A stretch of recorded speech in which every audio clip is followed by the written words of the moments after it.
ada satu kalimat ya bahwa gereja harus terus-menerus membaharui dirinya dari dalam ya. Itu kalimat yang terkenal dalam bahasa Latin Ecclesia Semper Reformanda Est, begitu ya. Jadi kita bersyukur bahwa karena adanya reformasi, gereja dibaharui. Dan itu benar, tidak cukup hanya di tahun 1517, tetapi sekarang juga harus membaharui itu. Makanya kita bersyukur kita dapat membahas ini malam ini. Ya. Dan kita bersyukur juga ini akan bisa disaksikan melalui live streaming, baik malam ini maupun malam-malam sesudah ini. Bagi yang betul-betul mau mencintai firman Tuhan tentunya, mau melihat, merindukan kemajuan gereja. Ya. Nah, jadi kalau saya bisa simpulkan garis bawahi apa yang sudah kalian katakan, sebenarnya intinya itu apa? Ya back to the Bible. Itu. Kembali kepada Alkitab. Makanya seorang sejarawan, church historian, yang sangat besar menurut saya, Profesor Williston Walker, ya, A History of Christian Church, itu bukunya, dan Philip Schaff juga termasuk itu. Dia mengatakan bahwa tak seorang pun dapat mengukur sejauh mana sumbangsih Martin Luther bagi gereja. Itu dia. Tak seorang pun dapat mengukur, menghitung. Itu benar-benar mystery of God. Ya, the mystery of God. Mysterion Tutheu. Mujizat bagi gereja itu, Martin Luther itu. Back to the Bible. Nah jadi, tapi bukan hanya Martin Luther kan. Kalau kita lihat kemudian nanti muncul John Calvin di Geneva. Ya, Martin Luther tadi kalian bilang di Jerman dengan 95 tesisnya di Wittenberg University. Lalu John Calvin di Geneva. Lalu kemudian John Wesley. Kemudian nanti dengan kelompok Cambridge 7 nanti mencoba mewujudkan semangat reformasi. Jadi kalau Martin Luther dibangkitkan Allah, mengembalikan gereja kepada Alkitab dengan perjuangan yang rumit bukan main. Saya kira waktu Ibu Marito mempresentasikan, Pak Salomo sedikit banyak akan melihat betapa rumitnya dan betapa besarnya perjuangan Martin Luther. Itu nggak bisa dihitung itu. Karena apa? Akibat daripada protesnya terhadap gereja, muncul apa yang disebut dengan Papas Bull, ya. Jadi surat perintah dari kepausan. Nanti kerjasama dengan pemimpin Roma di kala itu. Jadi baik pemimpin gereja maupun pemimpin negara. Jadi sekali lagi, bayangkan sekarang pemimpin gereja kita, katakanlah siapa? Pak Gomar Gultom bergabung dengan pemimpin negara, misalnya katakanlah Soeharto, sama-sama mereka bekerja sama untuk menghabisi orang-orang yang mencoba mereformasi. Bayangkan itu, kuat kan? Pemimpin negara berselingkuh kata orangnya, berselingkuh untuk menghabisi. Nah itulah yang terjadi. Karena apa? Bahkan diberi hadiah itu waktu itu. Barang siapa yang bisa menangkap Luther hidup-hidup, maka dikasih upah oleh negara, oleh gereja juga. Dan disitulah Martin Luther mengadakan persembunyiannya, dan disitulah dia menciptakan lagu besar itu. Allahmu benteng yang teguh. Tan tan tan tararan tararam tam tam tim tam tam tam tararam tam. Meski besar sengsaramu, pertolongannya nyata. Si jahat dan seterusnya ya. Jadi luar biasa waktu dia mempertahankan akan tesisnya itu, melawan orang-orang hebat juga dari sebelah sana, termasuk seperti Profesor John Eck dan lain-lainnya itu. Maka terkenallah bukunya itu yang terkenal itu, Here I Stand. Di sini saya berdiri. Saya tidak akan mundur kecuali dua hal. Diyakinkan oleh hati nurani saya, berarti dia yakin atas hati nurani dia bertindak dengan hati nurani yang murni. Sebagaimana pernah dikatakan oleh Paulus kepada Timotius, aku berjuang dengan hati nurani yang murni. Aku mengatakan kebenaran dengan hati nurani yang murni.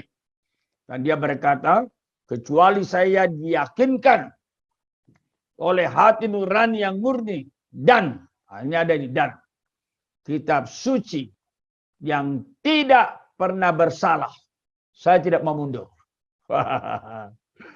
Luar biasa ya. Jadi the man of Luther, orang Luther itu, dia hidup dengan hati nurani bersih dan dia hidup dengan wibawa kitab suci. Luar biasa. Jadi Martin Luther yang sudah mengembalikan gereja kepada kitab suci dilanjutkan oleh tokoh reformasi lain, yaitu Bapak John Calvin di Geneva. Beliau mensistematiskan ajaran-ajaran yang penting. Lalu kemudian oleh John Wesley di Inggris dengan gerakan Cambridge Oxford University, itu mereka menerapkan firman Tuhan. Karena ketika itu di Eropa firman Tuhan itu sekadar dogmatika, tidak diwujudkan. Malah John Wesley dengan tegas berkata perfeksionisme. Itu ya. Jadi itu ada usaha untuk serius kepada Alkitab. Bahkan dibuat metode begitu rupa. Ada band tertentu, ada hiburan. Nanti siapa yang kerohaniannya, kelas-kelasnya makin meningkat, nanti bisa dibawa mengikuti, dapat tiket ke konser itu. Jadi ada daya dorongnya. Sampai akhirnya nanti mereka the holiness movement, holiness group movement. Ya, luar biasa ya. Jadi doktrin oleh Martin Luther, kembalikan gereja kepada Alkitab. Lalu Allah membangkitkan John Calvin, ya, yang menata ulang semua kebenaran-kebenaran itu sehingga gereja bisa memahami. Lalu Allah membangkitkan John Wesley dengan semangat this world is my parish. Dunia ini adalah jemaatku. Itulah sebabnya Injil harus diberitakan ke seluruh dunia dan dengan semangat penerapan perfeksionisme, hidup suci, hidup benar. Dan itu tadi sangat jelas dan tegas merupakan reaksi terhadap gereja, pemimpin gereja yang sudah membusukkan gereja dari dalam. Nah, jadi sebenarnya apa yang kalian presentasikan itu menurut saya luar biasa bagus ya. Jadi saya angkat dari 5 tadi yang diangkat Pak Salomo. Ya sola scriptura, hanya Alkitab. Dengan perkataan lain, sebenarnya dari sola scriptura itulah muncul semangat otoritas tertinggi ada pada Alkitab. Bukan pada paus, bukan pada uskup, bukan pada pemimpin negara. Otoritas tertinggi ada pada Alkitab. Nah dari situlah nanti ada keberanian menolak indulgensia itu. Karena Alkitab berkata, orang diselamatkan bukan karena perbuatan baik, apalagi karena beli. Ya. Ketika dikatakan oleh Profesor John Eck itu ya, bahwa ketika bunyi uangmu di peti itu, dia bunyi ting begitu, pada saat yang sama dosamu melayang ke tempat pembuangan, hidupmu suci. Nah sebenarnya kalau nggak salah kalian tadi tidak menyebut ini secara jelas. Salah satu faktor penyebab indulgensia itu selain karena masalah moralitas adalah karena gereja punya utang. Ya kalau kalian ingat itu. Jadi ketika membangun gereja di Vatikan sana, katedral yang besar itu, ya meminjam uang dari bank, tapi nggak bisa balikin. Nah daripada terus kelilit utang, muncullah teolog ini yang menciptakan bisnis Injil. Nah, itu dia ya. Jadi kalau sekarang Bung Dedi Baginda seringkali berkata bisnis Injil, ya memang udah terjadi itu sepanjang sejarah gereja. Jadi abad ke-17 itu, abad 16 ketika reformasi dilakukan, sebenarnya untuk menyerang itu, melawan, mematahkan bisnis itu, Injil yang dibisniskan. Bagaimana untuk mendapatkan uang sebanyak-banyaknya untuk membayar utang gereja, maka masuklah indulgensia itu. Nah kalau sekarang barangkali bukan bayar utang, ya meskipun mesti hati-hati, jangan bangun gereja kalau memang dana jemaat belum cukup. Karena akibatnya berutang atau akibatnya nanti hanya mendekati jemaat-jemaat yang kantong tebal. Jemaat-jemaat miskin yang sungguh murni tidak didekati. Karena jemaat miskin hanya bisa berdoa, ya nggak ada duit. Ya. Nah, padahal kita harus ingat, kalau kalian nanti sudah membina gereja, kembali ke gereja, tidak ada tuntutan Alkitab harus membangun gereja. Sekali lagi, tidak ada tuntutan di Alkitab harus membangun gereja. Dalam kenyataannya, Tuhan Yesus tidak pernah terlibat membangun gereja seumur hidupnya. Ya sebenarnya rasul-rasul juga kita nggak melihat itu semangat itu. Ketika dikatakan sinagoge, itu kan sinagoge kan seperti gereja masa kini bukan? Tetapi sebenarnya konsepnya adalah persekutuan-persekutuan. Ini yang diikuti oleh seperti Perkantas, OMF, LPMI, bagaimana seperti kata lagu, gereja adalah orangnya, bukan gedungnya, bukan menaranya. Orang itu harus mengalami kuasa Injil, bertumbuh, dewasa, membagikannya kepada seluruh umat. Nah itu yang benar. Daripada bangun gereja besar-besar, tapi kerohaniannya nggak beres, nggak ada pertumbuhan, nah, itu sangat menyedihkan. Ya, jadi otoritas tertinggi ada pada Alkitab. Dari situ muncul konsep keselamatan yang kembali ke Alkitab, konsep kesucian hidup yang harus dijunjung tinggi, seperti saya sebut tadi, the Holiness Movement di Inggris. Jadi 95 tesis itu intinya sebenarnya semua adalah apa? Supaya umat serius kepada Alkitab. Nah bagaimana dengan sekarang ini? Nah makanya sebenarnya kita bahas webinar ini adalah bagaimana sekarang ini.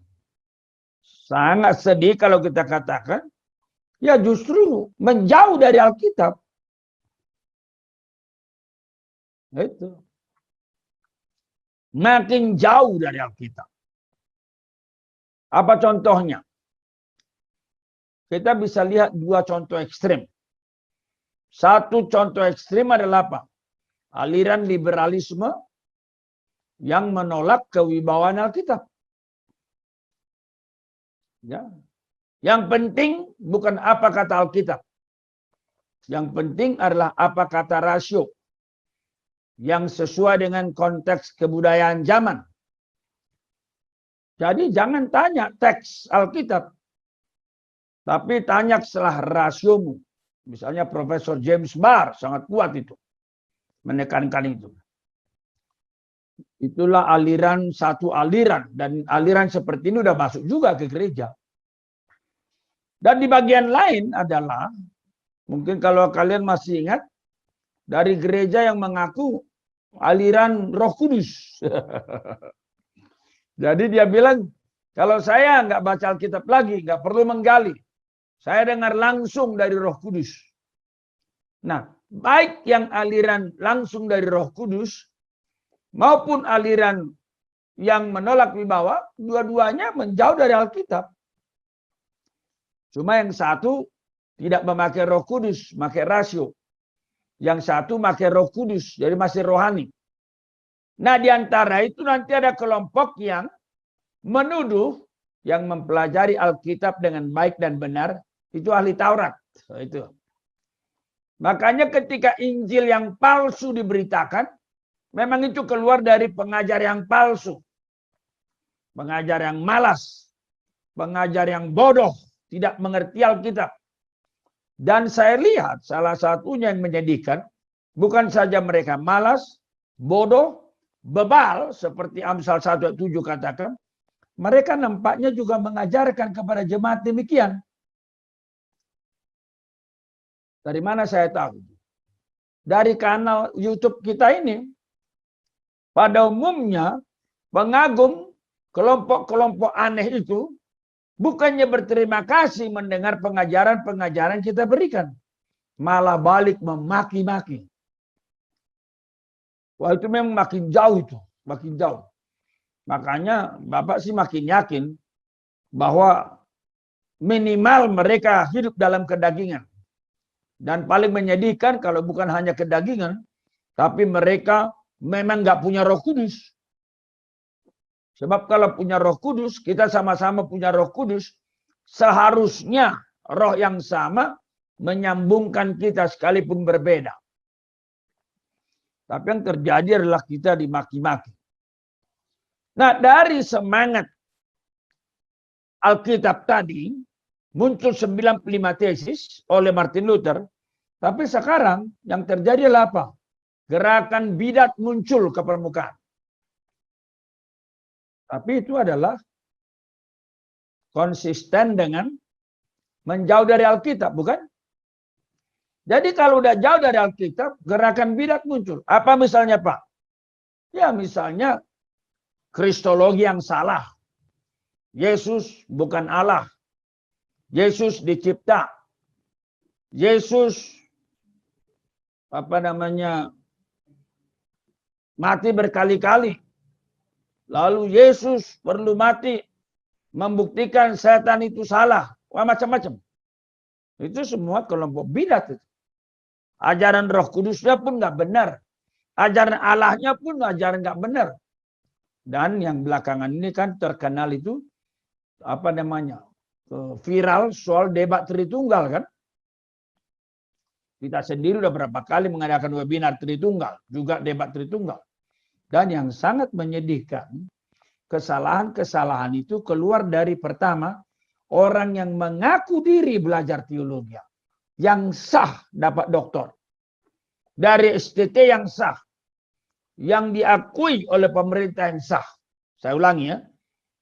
Doktor dari STT yang sah. Diakui pemerintah secara sah. Tapi mengajarkan ajaran bidat. Itu sebabnya dalam pergumulan dengan beberapa rekan pendeta, saya mengatakan ini fakta. Bagaimana kalian mengatasi ini? Bidat itu udah muncul. Bidat di sekitar keselamatan muncul. Bidat di sekitar Alkitab muncul. Bidat di banyak tempat muncul itu. Nah, jadi sebenarnya sekali lagi kalau begitu, kalau benar kita menghargai perjuangan reformasi, maka semangatnya itu kembali ke Alkitab. Baca sebanyak-banyaknya, gali sedalam-dalamnya, pahami sebaik-baiknya. Begitu dia. Baca sebanyak-banyaknya, gali sedalam-dalamnya, pahami. Nah, itulah sebabnya sebenarnya bersyukur ketika sesudah abad reformasi itu muncullah apa yang disebut dengan teologi biblika yang makin kuat. Pendekatan kepada biblika. What the Bible really says. Universitas-universitas dengan semangat sola scripturanya kembali ke Alkitab dengan metode induksi, menghargai, menjunjung tinggi Alkitab. Tetapi setelah itu muncul bandul, sebentar biblika, sebentar bebas, sebentar meninggalkan biblika, sebentar kembali dan seterusnya. Ya. Jadi bersyukur untuk itu. Tapi itu kita bicara pasca reformasi tadi loh. Kalau sekarang apa yang kita lihat? Kalian bisa tahu gereja-gereja besar tradisional, nggak usah saya sebut namanya, pada umumnya jemaatnya nggak baca Alkitab, nggak tahu Alkitab. Yang menjadikan adalah Alkitab dibawa ke peti mati. Baru-baru ini ada orang yang meninggal, pejabat, maka dengan jelas tegas dikatakan Alkitab dimasukkan. Makanya non-Batak itu heran. Kalau orang Batak mati 1000, berarti 1000 Alkitab terbuang. Jadi Alkitab bukan dibaca. Atau nanti ditaruh di bawah bantal. Katanya ngusir setan. Ya. Aduh, menyedihkan. Nah, jadi sebenarnya semangat kembali ke Alkitab ya harus diwujudkan. Baru benar-benar. Boleh dibaca Ibu Wiwi 2 Timotius 3 15-17. Itulah semangat kembali ke Alkitab. 2 Timotius 3 15-17. 2 Timotius 3, 15-17. Ingatlah juga bahwa dari kecil engkau sudah mengenal kitab suci yang dapat memberi hikmat kepadamu dan menuntun engkau kepada keselamatan oleh iman kepada Kristus Yesus. Segala tulisan yang diilhamkan Allah memang bermanfaat untuk mengajar, untuk menyatakan kesalahan, untuk memperbaiki kelakuan, dan untuk mendidik orang dalam kebenaran. Dengan demikian, tiap-tiap manusia kepunyaan Allah diperlengkapi untuk setiap perbuatan baik. Nah ini dia. Luar biasa kan ini kan. Jadi sebelum ayat ini dikatakan kepada Timotius, tetapi hendaklah engkau tetap berpegang kepada kebenaran yang telah engkau terima dan telah engkau yakini. Kelihatan di layar ya ayatnya ya. Kelihatan Pak. Ya, telah kau terima dan telah kau yakini dengan selalu mengingat orang yang mengajarkannya kepadamu. Lalu ayat 15, ingatlah juga bahwa dari kecil, dari sekolah minggu ini, engkau sudah mengenal kitab suci yang dapat memberi hikmat kepadamu. Jadi kitab suci yang memberi hikmat. Menuntun engkau kepada keselamatan melalui iman kepada Kristus Yesus. Ya, jadi back to the Bible mulai kecil. Sekolah minggu, remaja, pemuda, orang tua. Ya. Karena apa? Ayat 16. Karena segala tulisan mengacu kepada kitab suci itu diilhamkan Allah. Bermanfaat untuk mengajar. Nah itulah keselamatan tadi dari mana? Kristus itu siapa? Roh Kudus itu siapa? Untuk menyatakan kesalahan. Nah ini juga. Jadi bukan hanya mengajar. Itu soalnya kalau kita rajin baca Alkitab ya, tiap hari, pagi, siang, malam. sekalipun orang lain mungkin tidak ada di sekitar kita menyatakan kesalahan, Alkitab secara objektif menyatakan kesalahan. Nah, tapi ini ada lagi kelebihannya. Kalau manusia mungkin bisa menunjuk jari menyatakan kesalahan, tapi nggak bisa melakukan ini, bukan? Nggak bisa memperbaiki kelakuan. Tetapi luar biasa, Alkitab yang kita baca menempelak, menegur, tapi juga memberikan kekuatan. Ada kuasa untuk membaharui. Itu yang tadi dikatakan Martin Luther pun mengalami hidup baru, berubah hidupnya. Sebenarnya kan Martin Luther dari Katolik kan. Jadi sebenarnya hidup dan besar dalam tradisi Katolik. Tetapi ketika dia mengalami matanya dicelikkan melalui Roma 1 ayat 16 bahwa keselamatan itu Injil kekuatan Allah, ya, yang diterima oleh iman, gitu. Nah, makanya di sini Injil memperbaiki kelakuan, mendidik orang kebenaran. Nah, ini harus kita pegang ayat 17. Bagi gereja-gereja yang betul-betul kembali ke reformasi, kita harus pegang ini. Boleh Kak Wiwi baca sekali lagi? Dengan demikian, tiap-tiap manusia kepunyaan Allah diperlengkapi untuk setiap perbuatan baik. Itu dia. Dari kepada Timotius dikatakan, tetaplah engkau berpegang kepada kitab suci. Hendaklah engkau tetap berpegang kepada kitab suci, kebenaran yang telah engkau terima. Ingat, dari kecil engkau mengenal kitab suci. Nah, sekarang pertanyaan saya kepada kita yang di Zoom dan kepada yang live streaming. Sekarang ini kan pengajaran masih banyak di YouTube kan, dan kelihatannya itu udah point of no return itu. Gak bisa balik. Akan terus. Saya boleh tanya enggak presentator ini? Pengkhotbah paling laris di YouTube itu, menurut kalian itu, termasuk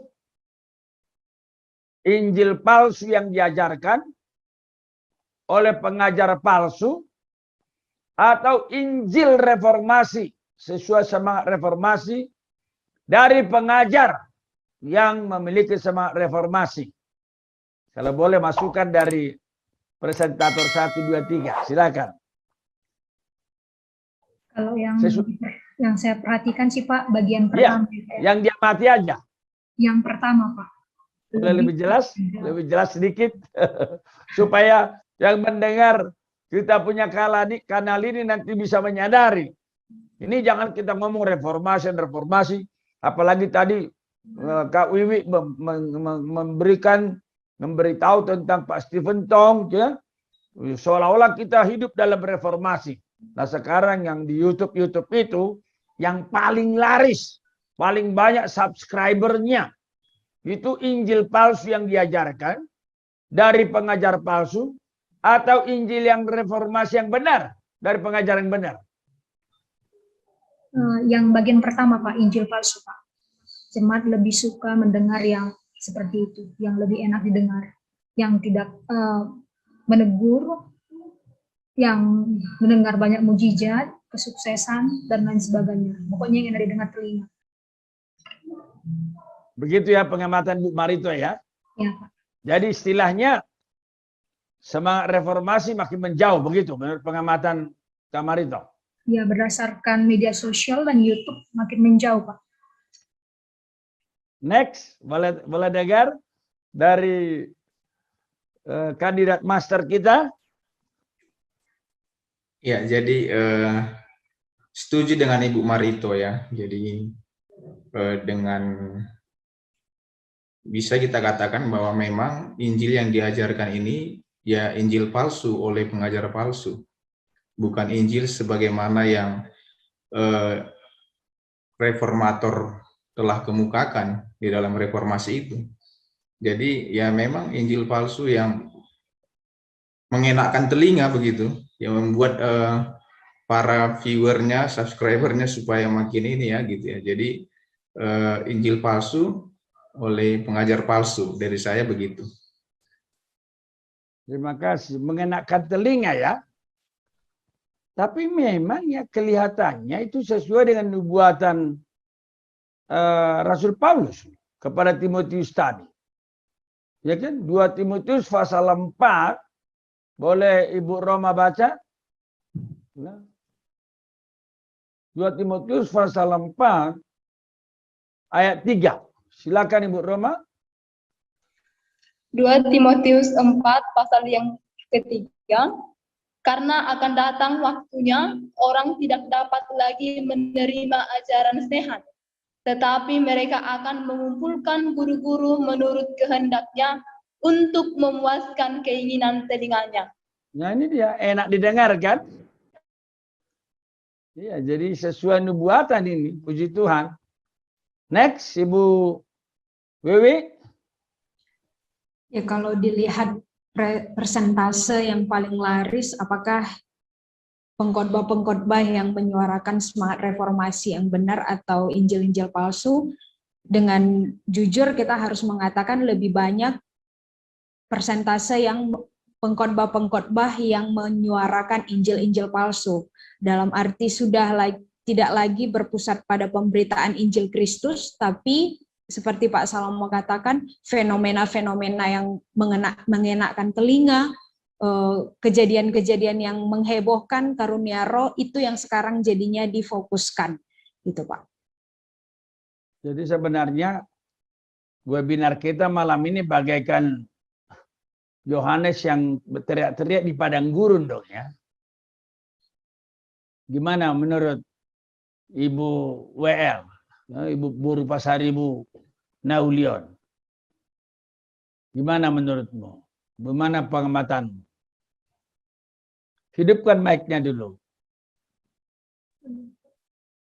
Iya Pak, benar Pak. Jangan hanya benar. say something gitu. Ya saya pikir juga begitu karena begitu banyak ajaran-ajaran yang tidak sesuai dengan kitab suci. Jadi memang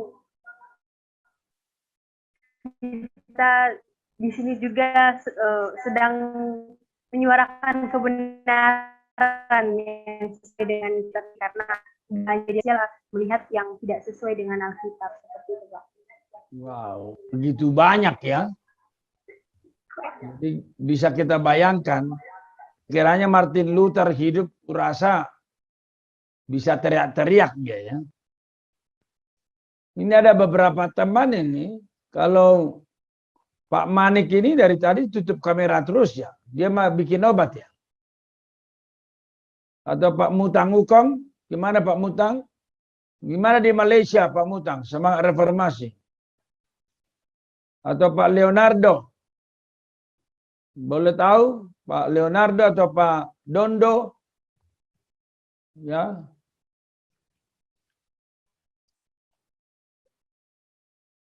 Ya, jadi terima kasih kalian angkat tentang fakta itu. Sangat menyedihkan. Bagaimana sekarang yang digandrungi itu adalah pengajaran yang jelas-jelas tidak sesuai kitab suci. Dan karena bodoh jemaatnya, waktu kita kritisi, mereka maki-maki kita. Disebut kita itu iri hati. Saya tidak tahu entah apa yang di otak mereka, kita disebut iri hati. Emangnya dia lebih pintar dari kita, sehingga kita iri hati. Memangnya dia lebih dari segalanya dari kita. Memang pendetanya bodoh kok. Jadi apa namanya ya, kasihanlah begitu. Kayaknya tidak ada harapan gitu ya. Itu bisa sama dengan nubuatan Rasul Paulus kepada jemaat di Roma. Ya, jemaat di Roma. Pak Salomo boleh baca Roma 10 ayat 1 sampai 3. Udah sesat, bukannya ngaku sesat, bukannya mau diajar, tapi malah dimaki-maki dan dibunuh Tuhan Yesus. Roma 10 ayat 1 sampai 3. Roma 10 ayat 1 sampai 3. Saudara-saudara, keinginan hatiku dan doaku kepada Tuhan ialah supaya mereka diselamatkan, sebab aku dapat memberi kesaksian tentang mereka, bahwa mereka sungguh-sungguh giat untuk Allah, tetapi tanpa pengertian yang benar. Sebab oleh karena mereka tidak mengenal kebenaran Allah, dan oleh karena mereka berusaha untuk mendirikan kebenaran mereka sendiri, maka mereka tidak takluk kepada kebenaran Allah. Iya. Kelihatan nggak di layar? Kelihatan, Pak. Ayatnya itu kelihatan ya. Jadi lihat ini tahap-tahapan kesesatan ini. Ya, mereka, aku dapat memberi kesaksian tentang mereka. Mereka sungguh-sungguh giat.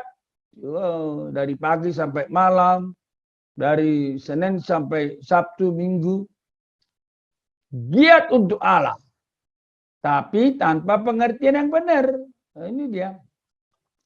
Ayat 3. Karena mereka tidak mengenal kebenaran Allah.